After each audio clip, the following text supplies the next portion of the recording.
একই গরমে নাজেহাল, তার মধ্যে পাল্লা দিয়ে বাড়ছে জলকষ্ট। জলের দাবিতে এবার পথে নেমে বিক্ষোভ বাঁকুড়া ১ নম্বর ব্লকের আঁচুড়ি গ্রামের বাসিন্দাদের। অভিযোগ, গ্রামে বাড়ি বাড়ি নল পৌঁছেছে, কিন্তু মেলে না পানীয় জল। তাই এক প্রকার বাধ্য হয়েই বাঁকুড়ার ছাতনায় রাস্তা অবরোধ করে বিক্ষোভে গ্রামবাসীরা। গরম পড়তে পানীয় জলের সংকট, সেই পানীয় জলের সংকট বাঁকুড়ার ১ নম্বর ব্লকের নামাচুরি, সেখানে কিন্তু পানীয় জলের সংকট দীর্ঘদিনের। তাই কিন্তু বাধ্য হয়ে গ্রামের মানুষজন আজ পথ অবরোধ করতে বাধ্য হয়েছে। বাঁকুড়া যে শালতলা যে রাজ্য সড়ক রয়েছে, সেই রাজ্য সড়কের উপরে হাঁড়ি কলসি নিয়ে সেখানে কিন্তু পথ অবরোধ। যে জল একমাত্র জীবন বাঁচায়, সেই জল থেকেই বঞ্চিত সাধারণ গ্রামবাসীরা বারংবার। সেখানে কিন্তু পুলিশ প্রশাসন বিভিন্ন সময় তারা আশ্বস্ত করলো, কেউ কিন্তু তাদের পানীয় জলের সমস্যার সমাধান করেনি।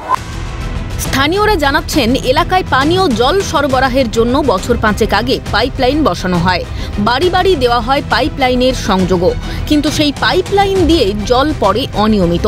দু একদিন ছাড়া জল এলেও তা এতটাই স্বল্প সময়ের জন্য দেওয়া হয়, অধিকাংশ পরিবারই সারাদিনে জল পায় ১ বালতি থেকে ২ বালতি। তা দিয়ে গৃহস্থের প্রয়োজন মেটে না পানীয় জলের চাহিদাও। প্রবল গরমকে উপেক্ষা করে প্রয়োজনীয় জল সংগ্রহ করতে যেতে হয় প্রায় ২.৫ কিলোমিটার দূরে। একদম খাবার জল কিছু পাইনি, অনেক দূর থেকে আনতে কেন না জল দেয়নি, আমাদের কলও দেয়নি।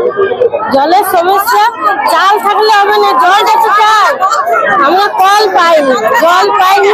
এখন গ্রীষ্মকালে পুকুরে জল নেই, কুয়োতে জল নেই, টিউবওয়েলে জল নেই, খাবার জলটা আমাদের প্রবলেম হচ্ছে। এখন যেমন টাইম কল, এমনকি আমাদের নামাচুরি, শালবনি, এগুলো তো সবসময় ২৪ ঘন্টা জল পড়ে, কিন্তু আমাদের এখানে জল নেই। একাধিকবার বিভিন্ন দপ্তরে জানানোর পরেও কোনো লাভ হয়নি, কেউ কোনো গুরুত্ব দেয়নি বলেও অভিযোগ। আমরা দীর্ঘদিন প্রশাসনিকভাবে আমরা জানিয়েছি, আমাদের প্রধানকে জানানো আছে, বিএইচএতে জানানো আছে, কিন্তু কোনো এখনো পর্যন্ত একবারও ব্যবস্থা এখনো পর্যন্ত নেওয়া হয়নি। বলছে গেলে পরে করবো, দেখছি, চেষ্টা করছি, এই ছাড়া কোনো প্রকার অ্যাসুরেন্স আমরা এখনো পর্যন্ত পাইনি। ৩ বার অফিসে গেছি, ২ বার কাগজ জমা দিয়ে হয়েছে, কোনো ব্যবস্থা হলে বলেছে ৭ দিনের মধ্যে ব্যবস্থা করছি, কিন্তু করে না। এখন আমরা জলের ব্যবস্থা চাইছি, জলের ব্যবস্থা হলে পরিস্থিতি সামাল দিতে ঘটনাস্থলে যায় বাঁকুড়া সদর থানার পুলিশ ও জনস্বাস্থ্য দফতরের আধিকারিকেরা। তাঁদের ঘিরেও বিক্ষোভ দেখান অবরোধকারীরা। জনস্বাস্থ্য কারিগরি দফতরের তরফে জানানো হয়, দুর্গাপুর থেকে পাইপলাইনের মাধ্যমে যে জল আনার ব্যবস্থা রয়েছে, তার একেবারে শেষ অংশে রয়েছে এই এলাকা। ফলে জলের চাপ যথেষ্ট কম রয়েছে, তাই এই সমস্যা হয়েছে। দ্রুত সমস্যা সমাধানের চেষ্টা চলছে। দামোদর থেকে বাঁকুড়া ১, ২ এবং বড়জোড়া ৩টা ব্লককে কভার করে। এটা হচ্ছে আমাদের বাঁকুড়া 1 ব্লক, একদম টেল এন্ড, সবার শেষ অংশ। সেখান থেকে সেখানে আমাদের সারাদিনে একবার মাত্র ওইচার ফিল আপ হয়, আমাদের ওভারহেড ট্যাঙ্ক ফিল আপ হয়। তো সেটা তো একটা সমস্যা আছে, এটা জলের শর্টেজ একটা আছে, তো আমরা চেষ্টা করে যাচ্ছি।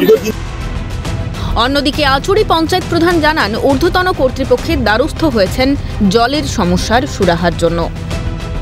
পঞ্চায়েতের নিচে আমাদের হায়ার অথরিটি হচ্ছে পিএইচি, এবং আমাদের কাছে যা আছে থ্রু ভিডিও এবং পিএইচিকে আমাকে নোটিস চিঠি করতে, আমরা তো কোনো দিকে হাঁ করে থাকি, ওই ডিপার্টমেন্টটা তো আর আমার নয়। আমরা আমাদের মানুষের প্রবলেমটা তুলে ওনাদের কাছে নিয়ে যাই, এবং আমরাও ওদের দিকে তাকিয়ে, ওরা যেমন আমাদের দিকে তাকিয়ে থাকে, আমরাও কিন্তু কোনো ডিপার্টমেন্টের দিকে তাকিয়ে থাকি।